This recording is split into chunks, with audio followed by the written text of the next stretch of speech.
Saxo Bank, l'expert de la bourse en ligne présente Sud Radio, les incontournables de la bourse. Thomas Binet. On vous retrouve désormais pour un nouveau rendez-vous tous les lundis soirs vers 18h50 avec notre nouvel expert Fabien Kériel qui est directeur général de Saxo Bank. Et avec Fabien, on va parler bourse et marché financier. Bonsoir Fabien. Bonsoir Thomas. Fabien, investir en bourse, c'est un sujet passionnant. On va le découvrir avec vous toute cette saison et parfois complexe, qui a le mérite d'être développé. Si on regarde à l'intérieur de nos frontières, l'indice français du CAC 40 a récemment dépassé son record et ce, dans un contexte économique français marqué par un déficit croissant et une instabilité politique. Alors avant d'expliquer le comment et le pourquoi, on va revenir avec vous sur la création de la bourse. Justement, il vient d'où ce mot bourse, Fabien Kériel ?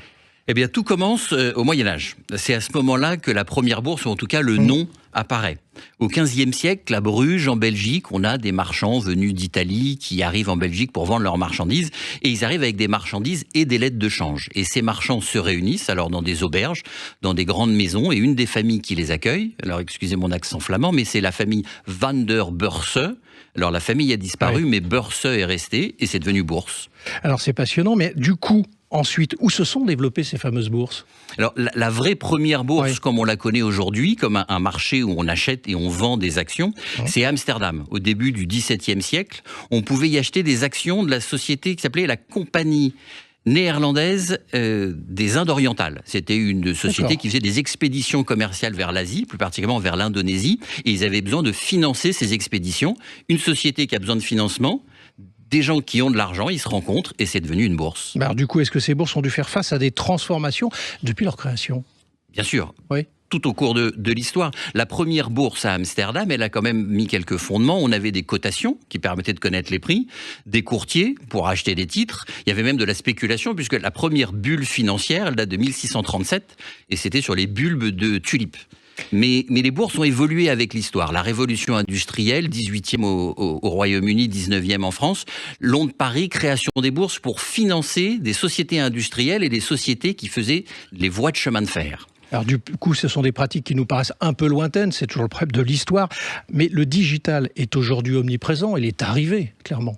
Clairement, les bourses ont toujours bénéficié des avancées technologiques. La première, un peu notable, c'est Thomas Edison, qui avait créé une machine qu'on appelait le stock ticker, qui permettait d'envoyer des cours d'actions d'une ville à l'autre aux États-Unis. Ensuite, on a eu les machines de cotation qui permettaient d'afficher les cours des actions sur des écrans et ça remplaçait les tableaux noirs où on écrivait les cours à la craie.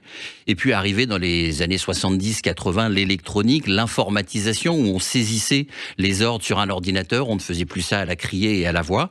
Et puis, plus récemment, l'arrivée d'Internet, il y a à peu près 25 ans, un peu plus, où là, ça a révolutionné le trading. Et aujourd'hui, l'intelligence artificielle, le trading algorithmique, le trading à haute fréquence qui change tout. Bon, du coup, on a peut-être un peu perdu ce côté authentique qu'on rencontrait dans les années passées. Mais est-ce que pour autant, toutes ces évolutions servent le client final, en définitive ?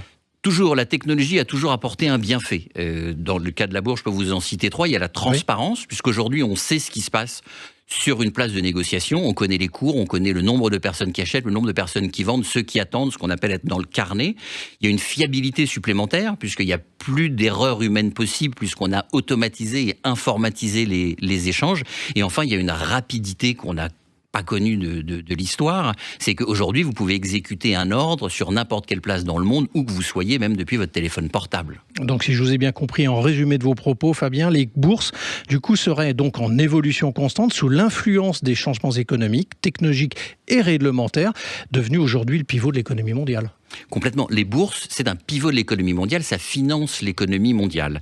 La technologie a permis de démocratiser l'accès à ces marchés financiers et aujourd'hui, c'est plus réservé à une élite. N'importe qui peut intervenir sur les marchés financiers. Chacun, à condition de s'éduquer, de se former bien sûr, puisqu'il faut pas y aller il faut y aller en connaissance de cause, mais chacun doit prendre son avenir financier en main, chacun doit s'émanciper financièrement pour pouvoir préparer l'avenir.